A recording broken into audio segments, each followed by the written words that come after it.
This is July 7th, 1986. This is Joe, Todd, and Berenice Jackson, an interview with Mrs. Marie Schoenhals in Shattuck, Oklahoma. Ma'am, where were you born? I was born in Russia on the Volga River, and the place they called Weidebaumskuder. That's willow. Weidebaum means willow, yes. Mm-hmm. And when's your birthday? October the 25th, 1908. Who was your father? Peter Herber. His name was really Johann Peter, but didn't find that out till I looked the naturalization papers here a while back. And I wondered why his brothers called him Humpeter. And I guess it was because it was, well, you're taking this, I better not talk so much. Yes, that's what. Yeah. Yeah, and I imagine that's the reason they did, but my mother called him Peter, and that's what the way he signed his name. He left off that hum. Who was your mother? My mother was Anna Schreider. She was born in Kraft. My father was born in Schwob. What type of? In Russia? Yes. They were both born in Russia. Yes. You say Kraft? Kraft, Russia. That was a village named Kraft. Kraft, they call it. And what's the name of the town you were born in? Well, they said it was just a little kuder. They called just a small village, and they called it Weidebaum. Weidebaum was a willow in English. I know we had those on the creek, and they said they were Weidebaum. What part of Russia is that located? It was on the old Volga someplace. Mm-hmm. I heard them, must have been around Kamashinga, because I heard them talk in Saradov and heard them talk of going there. One time my father was in a hospital there in one of those places. How did the Germans get to Russia? They came some way or the other from Germany, I guess on a boat or something, I don't know, when, Queen Catherine asked these farmers to come and farm for the Russians, and they came there and settled there. Mm-hmm.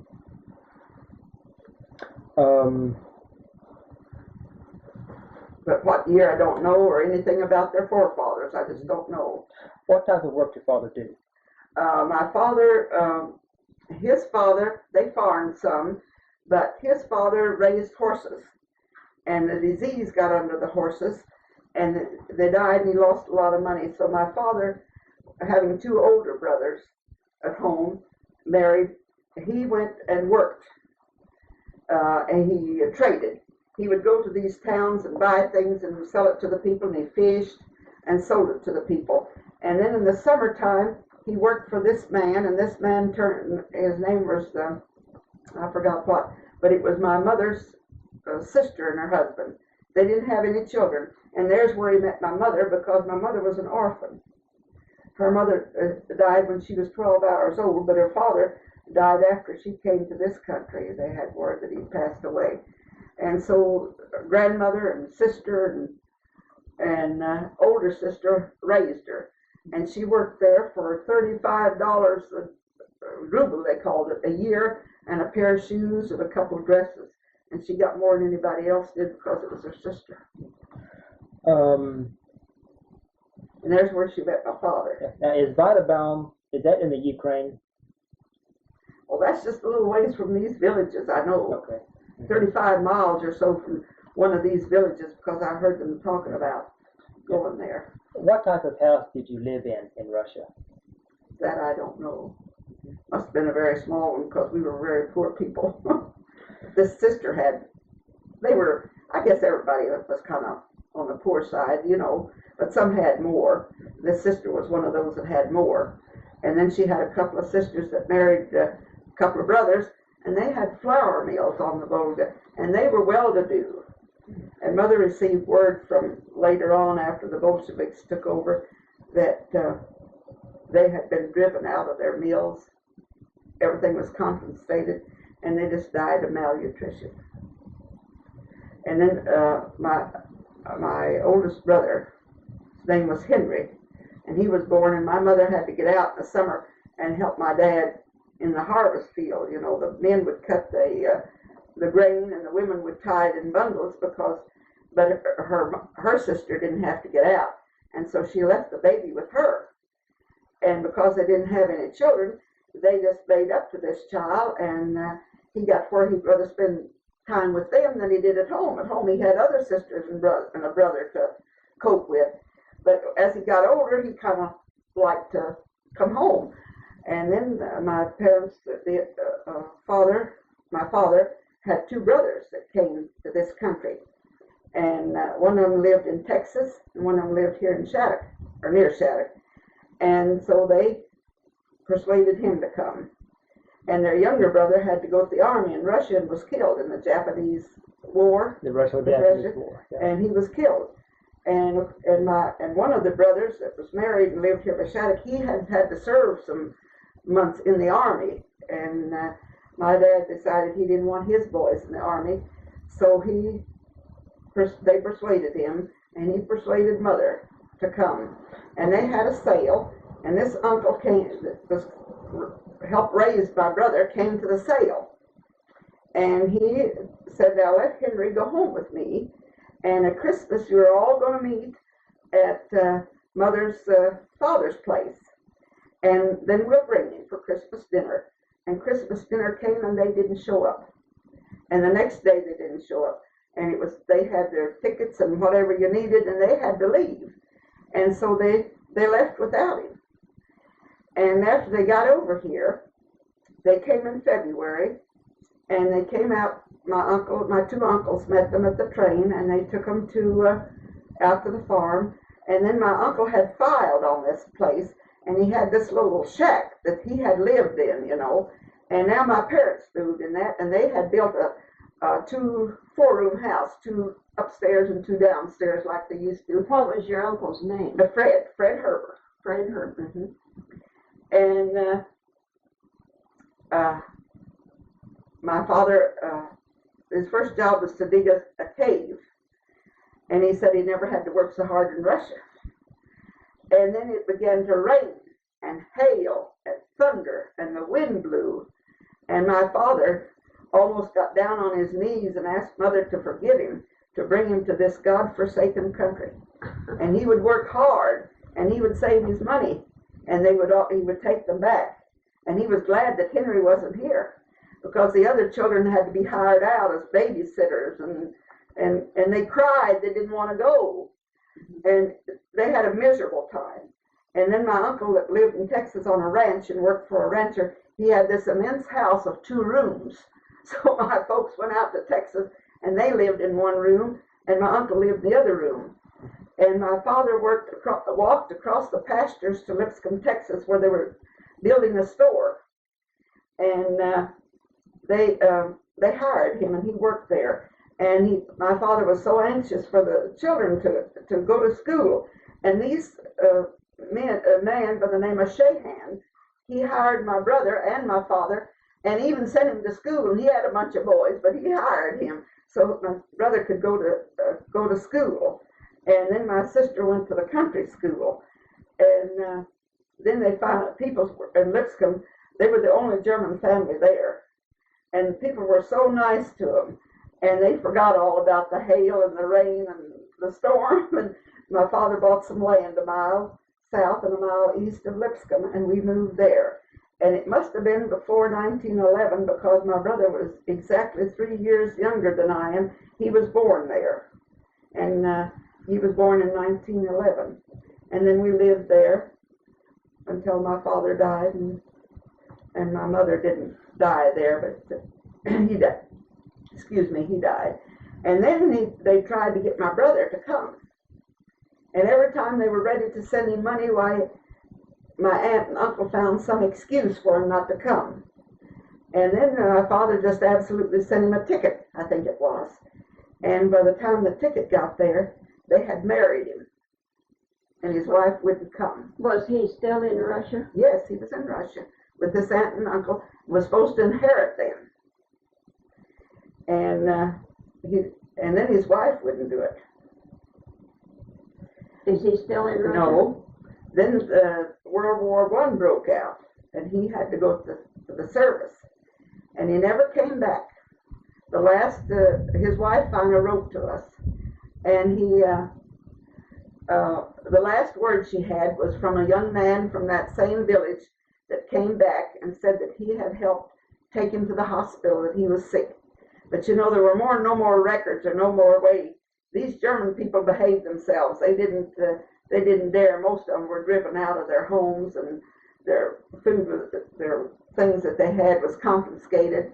That's what happened to my uncles and aunts that were left there. And then we began to find out. We began to send care packages, and they would get them. And then when my father passed away, why, he told Mother not to neglect. See, my brother had 2 twin girls that he left behind. And then this sister-in-law, my brother's wife, got married again. And they had a baby. I have a picture of them. And then the twin girls began to write to me. When my mother passed away, she told me that I would be responsible for care packages to send to them. And so my brother and I sent a $20 care package. We sent it to a company in Chicago. And finally it was returned. Now, first we heard from the twins in Russia and said not to send them any more care packages because the government didn't look with kindness upon those care packages. They were able to take care of their own people. And so they wouldn't accept the care packages, I guess, because the company from Chicago returned our money. And we haven't heard from them since. They quit writing. Now, my younger brother was in the Second World War, and he was in Patton's army, in the Third Army, and he was stationed in Germany quite a while. And he heard of a dancer from Russia whose name was Marie Herber, and she was from Russia, and that was one of the twins' names. And he tried to get in touch with her, but he never could. When this second lieutenant or whoever said they all been shot. Hope you're not a lieutenant or were a lieutenant. He just wouldn't, you know, they knew. Ed said he speaks perfect English, and nobody would ever know that he was German because Herber isn't too German-sounding name, but nobody would ever. But then they used him as an interpreter, and they kept their eyes on him. He said it was miserable the way some of these officers treated him. First, they pinned the silver star on him. He earned the silver star. He was in the front lines where they communicated, you know, and had to set up these communications. And he said then they kept him over there several months after the war as an interpreter. What's his name? Ed Herber. Is he still living? Yes, he lives at Tyler, Texas. He'll tell you very little about the war, and when he does, he's had a stroke, he cries. So my nephew visited him here a while back and said he asked him something about World War II, and he told about this young man, a friend of his, or an army buddy that had got killed right beside him or something. Said and he just cried and cried. Let me back up. You said that you had an uncle killed in the Russo-Japanese Yes. War? His name was George Herber, in 1904. Mm-hmm. Ever hear any stories about that war, about what went on? Pardon? Ever hear any stories about that war? No, just what we learned in our Texas and United States history, not Texas history, but United States history. But is that why the family came to this country? That's why the brothers decided they didn't want any of their children, and their father had passed away. Their older brother had fell off a horse before he ever married, broke his neck, and then the 3 boys that were left, the middle, Fred Herber, came over and landed in Kansas, and he had cousins at Enid. Now there's some Herbers at Enid, and they've added a T to their name. They were cousins of my, the older ones, I guess those. And he lived in this country. It was open for homesteading, and he came here. Then 2 years after he was here, why, the older brother with the family came, and they were here a few months around Shattuck, and then they moved to Texas. And then 2 years after that, or 2 or 3, whichever it was, why, then my parents came. Would you tell me about the trip to the U.S.? To the U.S.? Yes. Well, they came on a boat, Mama said, or ship, whichever you want to carry, that was kind of a freight ship. It carried some passengers, but it wasn't a true passenger ship. And she said they were merrymaking and carrying on, and then they ran into this awful storm. And said everything just flew right and left. And then people quietened down. They weren't merrymaking some more. They landed at Galveston. Why'd they go to Galveston? I don't know that. Whether this ship, whether that was the only boat they could get, they didn't land in. And how old were you when the family came over? I was 3.5 months old. Mm-hmm. See, November, December, January, February. November, December, January, February. I was, 3.5 months old. How did the family get from Russia to the boat to come to this country? I think they went part ways by train mostly. They left Russia by train.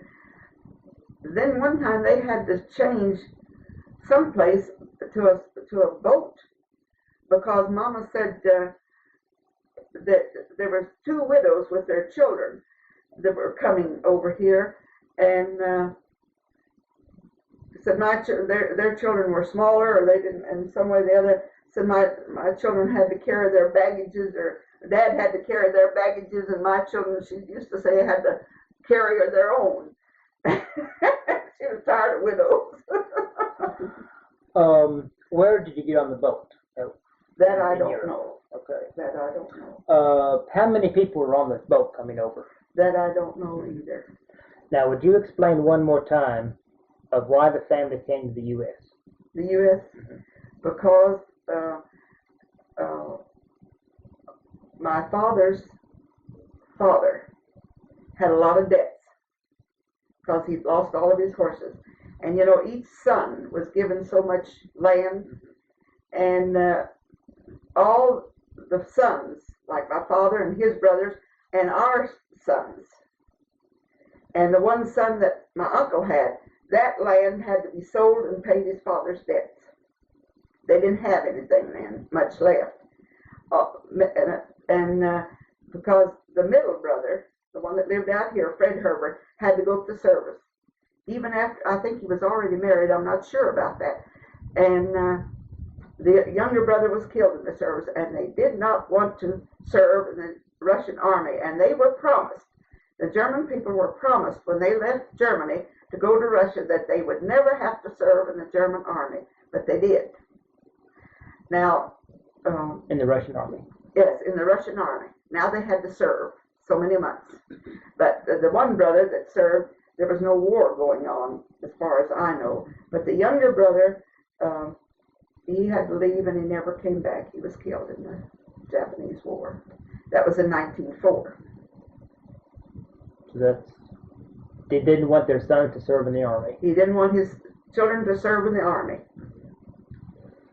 That was one reason, and because he thought he could make a better living. What kind of crops did they raise in Russia? They raised wheat, I think, and a lot of vegetables and fruit. My mother wouldn't even eat any cherries that grew over here. She said they were just tasted like maybe a wild cherry. They were too bitter and sour. And said the cherries were over there were sweet. I guess they're like these Bing cherries. And she said the fruit was so much better, and the vegetables, and they had made their ice cellars, you know, in the winter. They'd go out on the Volga and cut the ice in big cellars. And they used a lot of milk products. They could keep the milk on the ice cellars. Mm-hmm. How does an ice cellar work? Pardon? How do you keep ice in an ice cellar? In an ice cellar? Mm-hmm. Well, I'll tell you. My cousin tried to do it here and it didn't work. The ground freezes way deep in the winter. And you cut this ice, the way I understand it, and you put it in there and you pour water over it and it just freezes, and then you cover it up somewhere or the other. I don't know. And because the summers are short and cool, and that ground has been so frozen, mm-hmm. They kept ice all. What were the winters like in Russia? The winters were very severe and cold.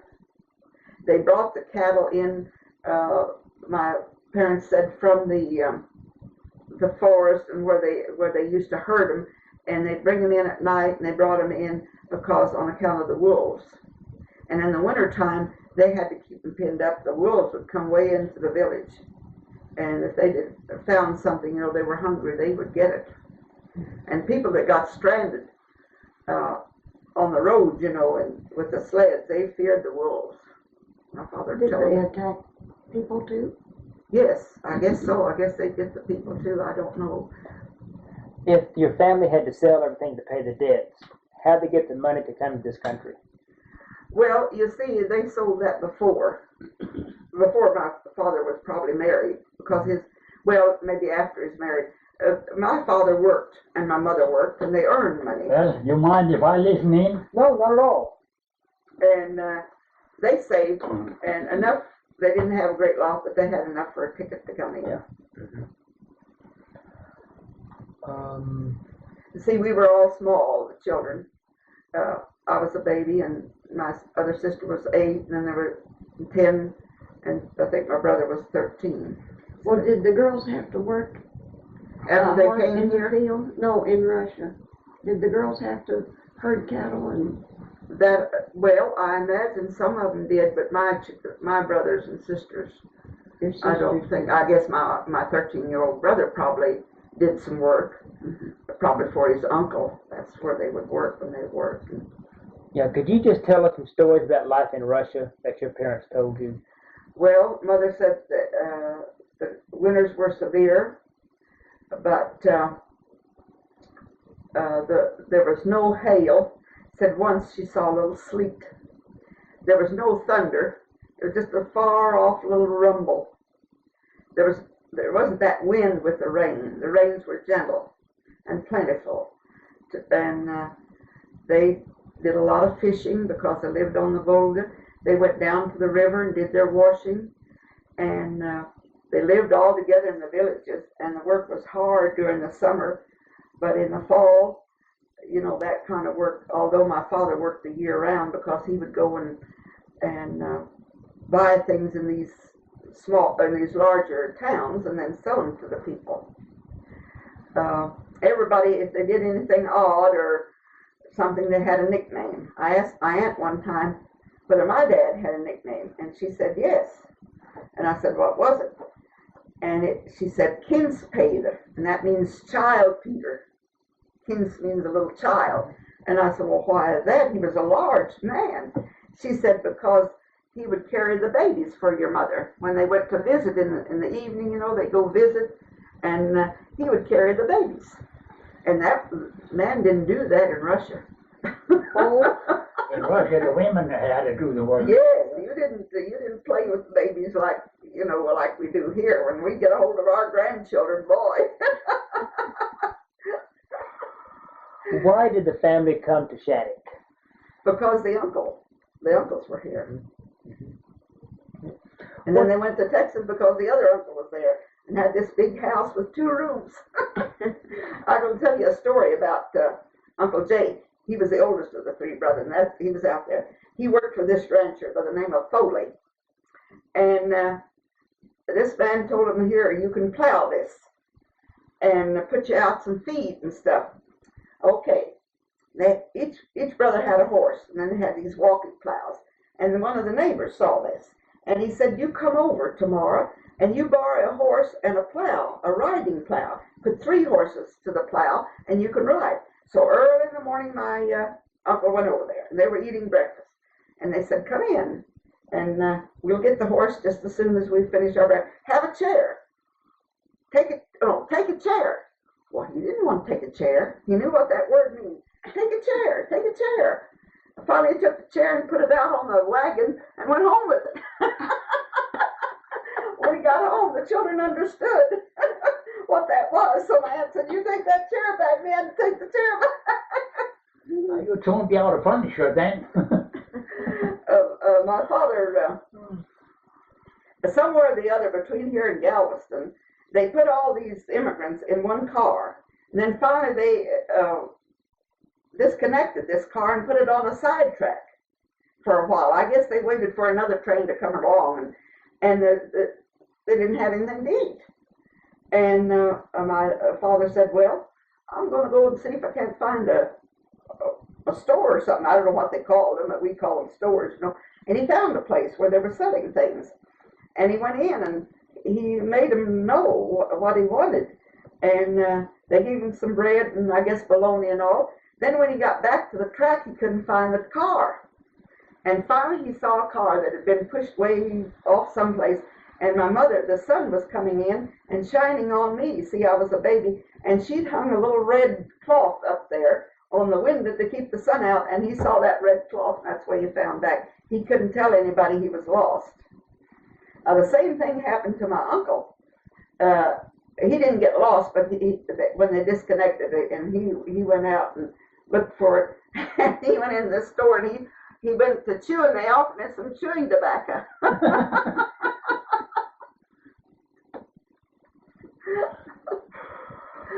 What are your first memories of Shattuck? Well, of Shattuck, no memories at all of Shattuck, first memories. My first memories are of Lipscomb, Texas. Mm-hmm. My first memories of Texas is this big house that we lived in, this long room that I was running up and down. I have a little inkling of that, and of the well where the children pump water, that's all. And then the next thing I know is we lived in this two-room house of that land southeast of Lipscomb, Texas, that my father bought. Tell me again about your father's first job. Here? Yeah, by digging the cave. Yeah, digging a cellar. And he thought that was awful hard, the hardest work he'd ever done in his life. He was used to just going out and mowing the wheat and barley, whatever they raised, and the women tied it and in the bundles. And in the wintertime, he fished and he traded. Mm-hmm. And so he really, and when he was at home as a young boy, his mother died when he was 15, and I think he must have worked in the kitchen and cooked, because he could make noodles and he could dress chickens and geese and anything Mama did. And if Mama was sick and I was a little youngster, instead of working the dough down, that's what my dad did. You said that your father wanted to go back to Russia. Yes, he wanted to. The first few months they lived here in Shattuck, he wanted to go back. Why? On account of the weather. And on account of having to dig cellars. He wasn't about to dig cellars.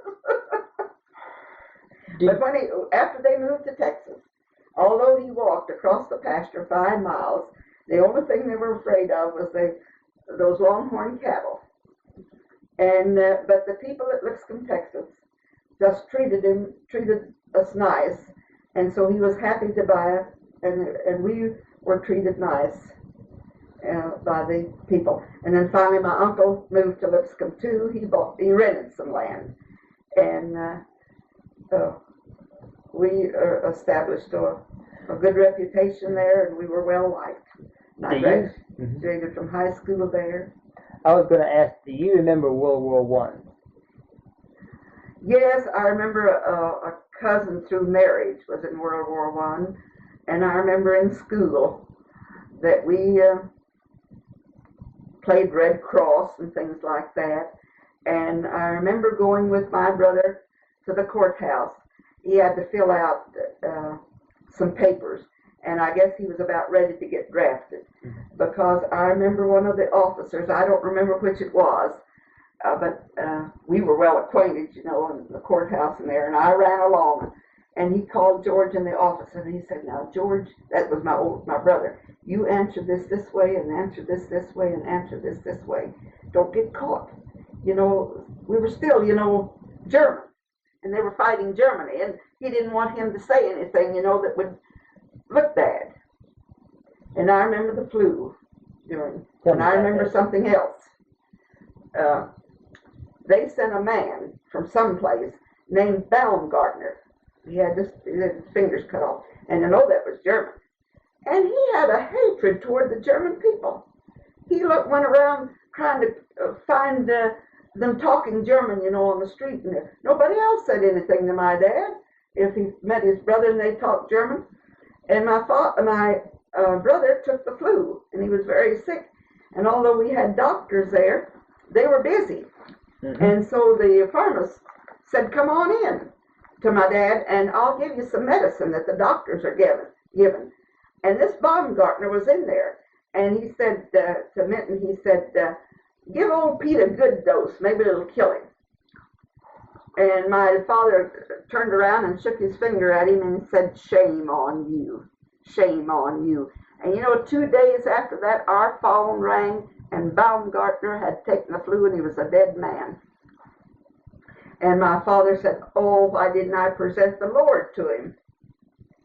Tell him that the Lord loves us all, and tell him instead of shaming him." He talked about that often. In school, did people show any resentment towards you because you were German? One teacher I had. What happened? Well, I never could do anything to please her. She sold Liberty bonds, and she thought she was just it. She boarded with the banker, and of course, but I don't even remember learning English because I played with the neighbor children. We had no German neighbors, so You learned English before you started school. Well, did your parents ever learn to speak my English? father did, and my mother could too, but she wouldn't speak when there was anybody around of the children, because we'd come home and she'd say so and so called, and she could tell. But if there was anybody in the house and the phone rang, she answered it, and it was an English person, and she'd say, "Wait a minute." And then she'd call one of us to the phone. Mhm. But she understood everything, and we always usually had English neighbors, and in fact the county treasurer lived right across the creek from us, and that was Mrs. Jim Black, and she and my mother would help her cook her soap, and we had wonderful neighbors. When did you move back to Oklahoma? In 1920, well, I taught school over here. I went to school at Alva College, although I never graduated, but I had a teacher's certificate, and I taught 2 years southwest of Shattuck here, and then we got married in 28. When did you go to Alva? What years? Oh, I started in the fall of 26, 27. Were there many flappers at Alva? In which, Flappers? well, that's when they began to wear those short dresses, and we began to, well, of course, we cut our hair before then. I had bobbed hair, but the dresses got kind of short. Your knees would show. Tell me about college life at Alva in the 20s. Well, it was real good, and I made good grades, and the dean of the college let me take extra courses because I had good grades so that I could add more if I wanted to come back to school or take some correspondence. And I was treated fair. It was nice. After you were married, did you move to Shattuck? And We lived with his folks. And then one winter we lived at Higgins, Texas, and I clerked in a store, and he worked in a garage. And then his father built a house. He had some land south of town, and he built a house there, and we lived 6 years on there. And we had wonderful neighbors. In fact, we just went to a 50th wedding anniversary celebration. One of the girls that was our neighbors, and her brother was here from California, and he asked me if he could, he came by if I gave him a jar of pickles to take to California, dill pickles. He came by this morning, and I set out 4 jars for him, and of course I was down at the hospital, pink lady, and he took them. How'd you meet your husband? Oh, kind of through my uncle, and I don't know, I guess more or less through my brother, because his father was a thrasher, and so was my brother.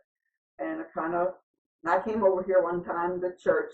He went to the Baptist church, and he saw me, and he came in the afternoon, wanted to know if I wouldn't go with his brother and his girlfriend and ride around. I did, and then he'd come over to see me and couldn't get rid of him, and finally married him after years. I was still in high school.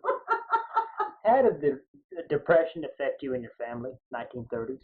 Well, my folks were poor, and I had to save, but I didn't know how poor we really were until I came to Schoenhals, because they had more than we had.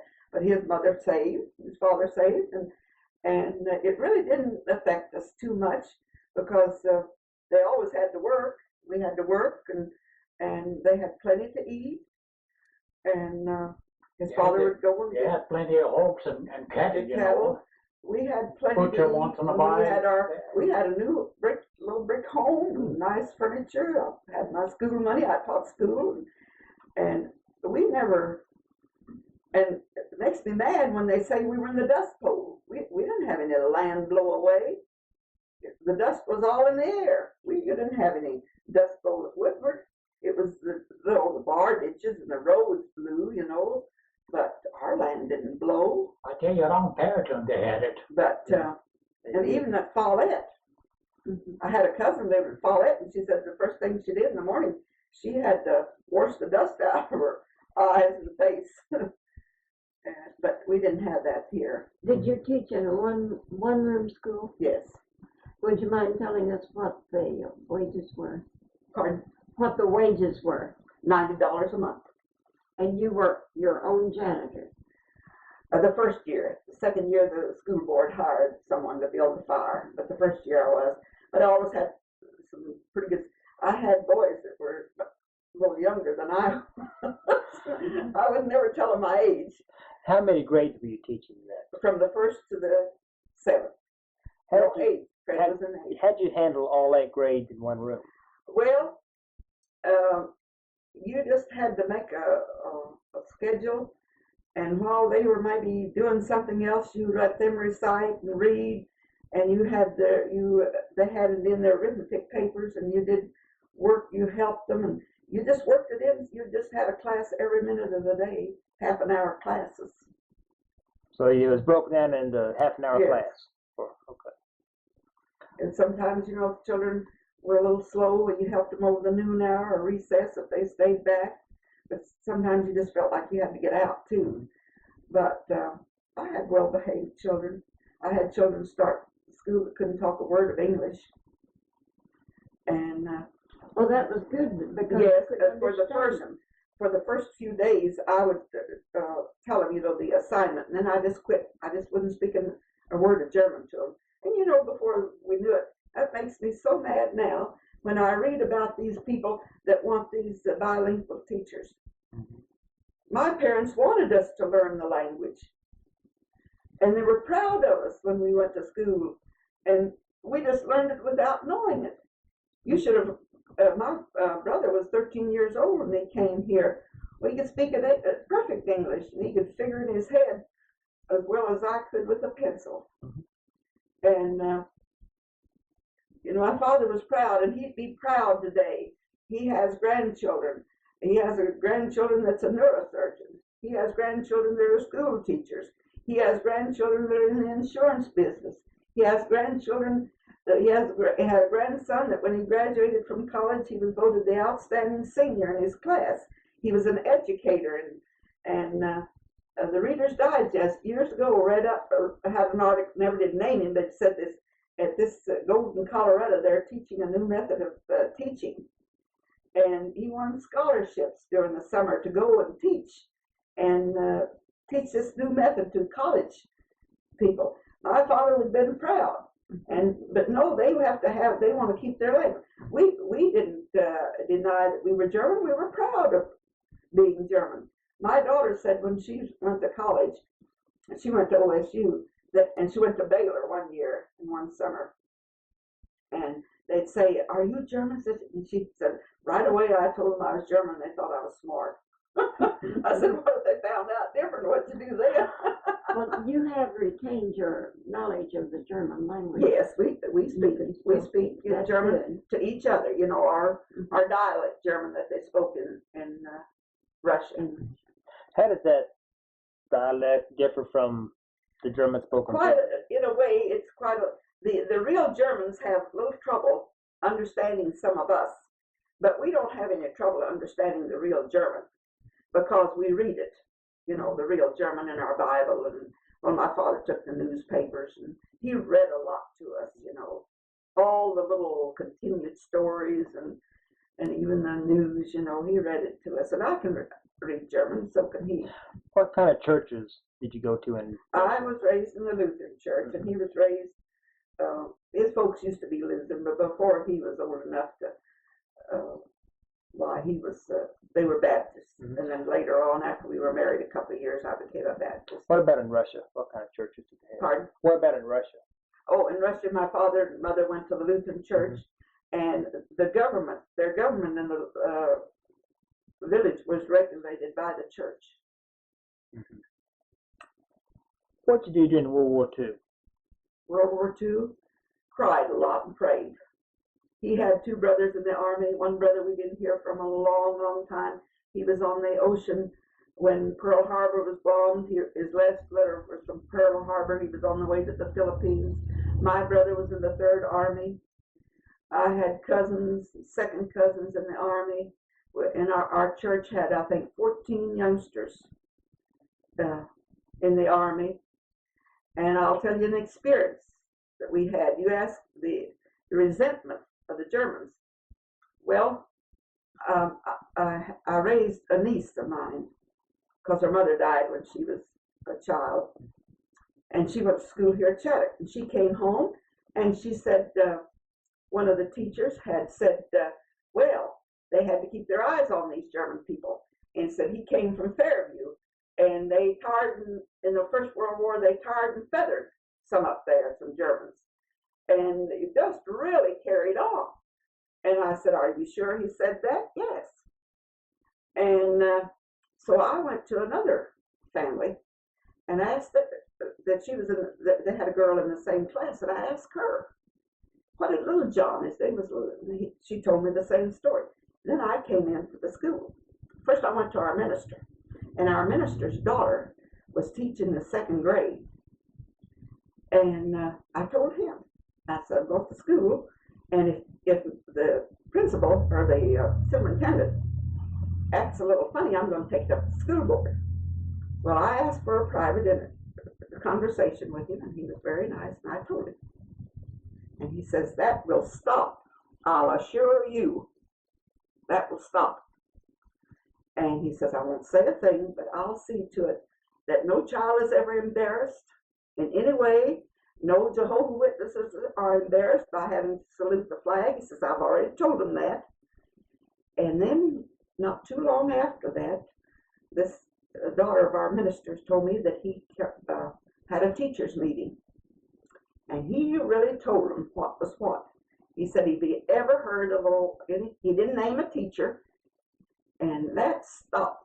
Had no more. I said, if anybody is going to be tarred and feathered, it's going to be little John. I said, my husband has 2 brothers. One's stationed in Dutch Harbor in Alaska, and one we don't even know where he is. I said, I have a brother in the 3rd Army. Mm-hmm. I made it pretty plain to him what I'd do to little John. And if I'd have been a man, little John would have got his head bashed in. Although I'm a Christian, he'd have got his head bashed in. Mm-hmm. That's what starts the children. It's just like the black children and the white children. If the parents would leave them alone, they'd get along. 1947. 1947, the Woodward tornado. We were right in the middle of it. Tell me about it. How about it? Yeah. Okay. We had company for supper. Our baby, the neurosurgeon, was a month old. He was born the 7th of March, and this came the 9th of April. And we had a lady here with her little grandson, 5 years old, 4 or 5 years old, from California.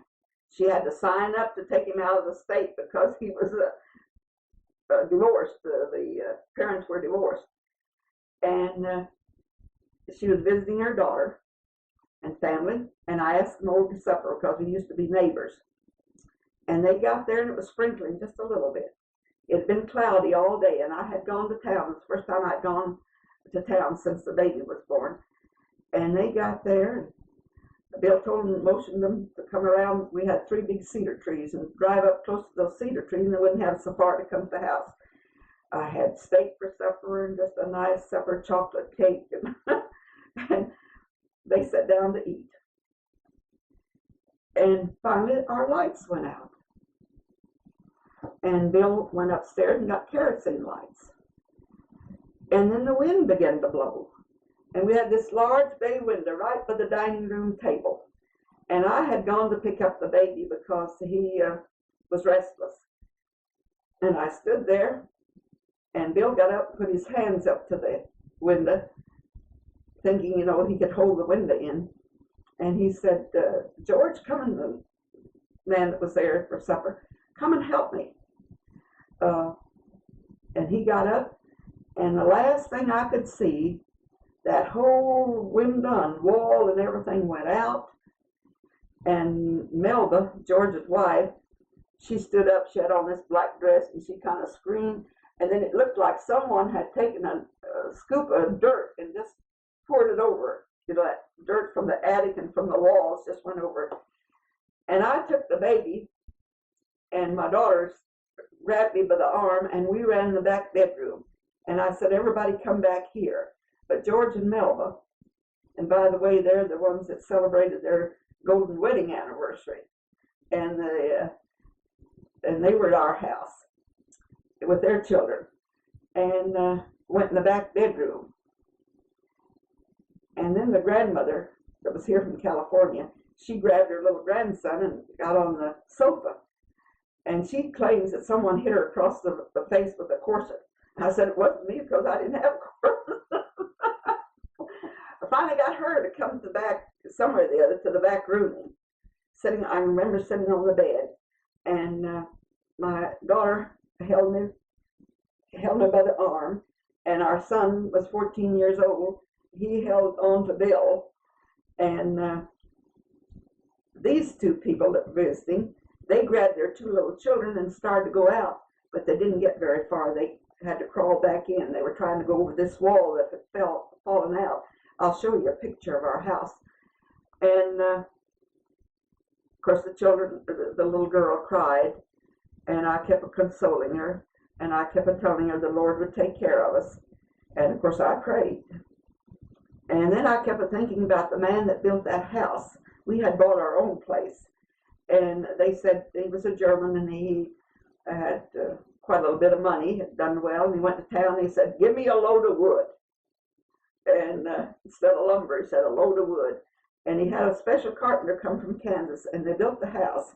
And a few years before the tornado, we got electricity, and we had it wired. And did they ever fuss about wiring that house? They said, well, some people used 2x4s, he used 2x6s. And it was so well built, but it was moved 4 feet off the foundation. The roof was gone. Some of the walls were caved in. We had a built-on garage. The wall was on our car. Our shed, our picket was mashed up. Our little baby chickens were gone. The brooder house was gone. Our hen house was caved in, but the old hens were still there. Well, finally, I thought after about an hour or so, but Bill said it lasted about 10 minutes. I suggested we had a good cave. We would go to the cave, but there was no way to go to the cave. And the Lord protected us.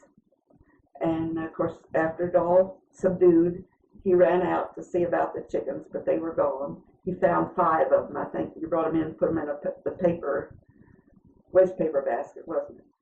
And then, of course, we couldn't get our car out. But these folks' car, brand new car, it was all pecked up, the paint, but it wasn't hurt. And they took us to the neighbors. When we got up there, they had been in a tornado, but not very bad. It had just tore off a porch and a chimney. Well, I said, I can't stay here with the baby.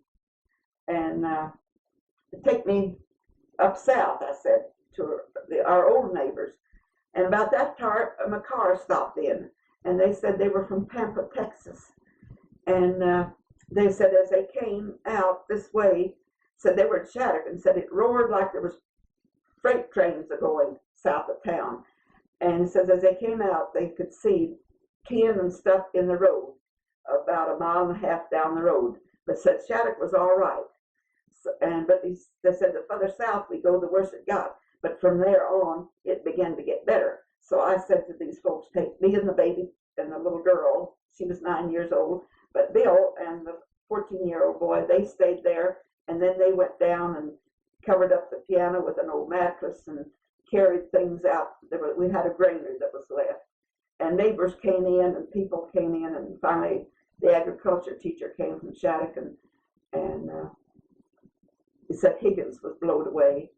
So he took him to Higgins and took him to his brother's house. It was blowed away. He was on this side of Higgins. Took him out to his folks, and his folks was all right, but his brother and family were there. They'd been blown. So they just went home and spent the rest of the night there, didn't you? Right there at home.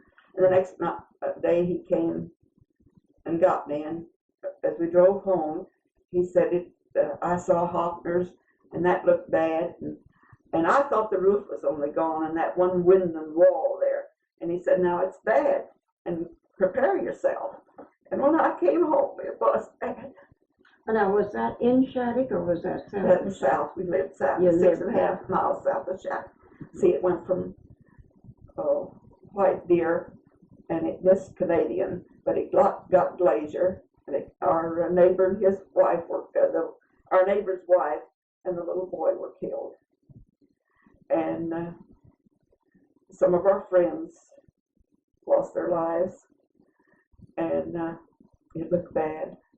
The main funnel went south of Shattuck, though, Yes. in the farming area. Yes, we were just in the middle of it. Did you see the Fell phone? right down and hit Woodward. Yeah. We never saw a thing.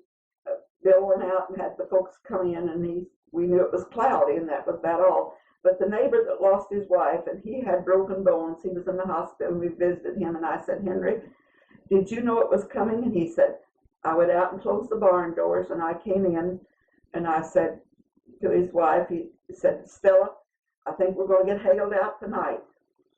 There's a bad cloud. But he said, I'm too tired, and I'm going to go to bed. And he said before he could ever go to bed, their whole house just fell to pieces. And when one little girl, although she had her legs kind of boogered up, she ran to the neighbors, and he was under the wall, couldn't get out. And he called to his wife, and she didn't answer, and called to the little boy, he didn't answer. And the little girl ran about 1.5 miles or so down to Ehrlich's there, and their phone was still working. You know, they called some other neighbors, and they went up there, and they found the little boy, they found the wife dead, and they got him out and took him to the hospital. Mm-hmm. And that's things that went on. And his sister was at Glacier, Texas, and she was blown away. And she said the only thing that was left was her back porch and a tub with a hen and baby chickens. Yeah. And a clothes closet with her clothes in. And someone came and took her to Canadian, and when she got there, she had taken every pair of shoes that she had with her. She said, you did, and you did. I wrapped the baby in 3 or 4 blankets. When I got to town, I just kept unwrapping him. But while I held him, he cried so much, and I took him to the doctor and said, well, his ears must have popped, you know, from that terrible wind and that. And I didn't even have sense enough to cover his ears while that was going on. I just had a little blanket around. But after it was all over with, Mm-hmm. and I had hid some money and some candlesticks. I thought, well, that's gone. But I took our wheat checks with us to town. I knew where they were. So I took the wheat checks to town. But the next day I came out and found the candles, and the money was still in there. Well, So let's get the picture and show it. Yes. Do you have any questions? I'll get it. Yeah. Okay, and you say this is your house, that's the tornado in Shattuck. Yes. 6 miles south and a half west of Shattuck.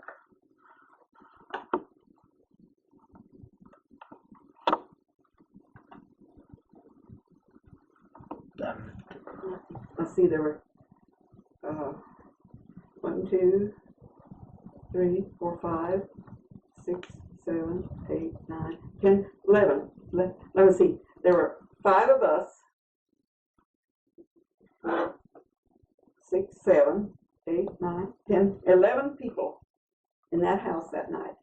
And the only thing that Melvin, George, because they tried to run out, when we got to town and I could see them in the light, I saw a little blood on them, and something had hit them. Mm-hmm. I had hoarded overalls. You know, overalls were so. Every time I saw an overall, and his size, I bought it. And you should have seen I had them upstairs in the clothes closet on a shelf. You should have seen the overalls hanging on the trees. And my good black dress that I hadn't worn, my baby was just a month old and I hadn't worn, it was a flopping from the trees. Months after that, here came our older son. He'd gone after the cows and he had a handful of buttons. It was off of one of my dress he found on a sagebrush. Do you have any questions, Miss Jackson? No, I'll tell you, it does things that you wouldn't believe. Mm-hmm. We had a writing desk, and on that I had a ball pen in a holder. It was a special that I had gotten for Christmas. We found that pen under the wall of our barn. Our barn was just all gone. We had a lean-to on our barn that had a great big rail on it, had these big doors we never found a rail. I had a coal bucket full of eggs in the wash house, and also a 30 dozen case, That 30 dozen case with eggs was gone. Never saw an egg. But the coal bucket was sitting there full of eggs, and not an egg was broken. well, that's amazing. My Maytag, I had horsed with it, and the ringer, it was kind of turned away from it. It was sitting there. I don't think it moved an inch, but my tubs and everything else was gone, but the Maytag was still sitting there. When did you move to town? The 73. In 73. You retired from the Yes. farm work. We built this house. We took all the top off, and then we added on to the front. They came, neighbors and friends helped us, and then they, of course, we hired some carpenters too, and then the Red Cross or whoever it was moved some little buildings from Phillips, Texas. That there were army barracks or something, and there were 2 rooms, and they moved them wherever people, and we lived with his folks for a while, and then we moved back, and it was all wired, and we could use our electricity, and we lived in that until November, and then we moved back to the house. How many years did you teach school? 2. Just 2 of them. Well, then, you asked me my salary. Mm-hmm. Well, the next year, after they lowered the salary, it was in the 30s to $80, and finally they paid it, I think, $60. Mm-hmm. Okay. Well, I think we have a good interview. Don't tell anybody. When I get started, I don't know when to quit. Thank you.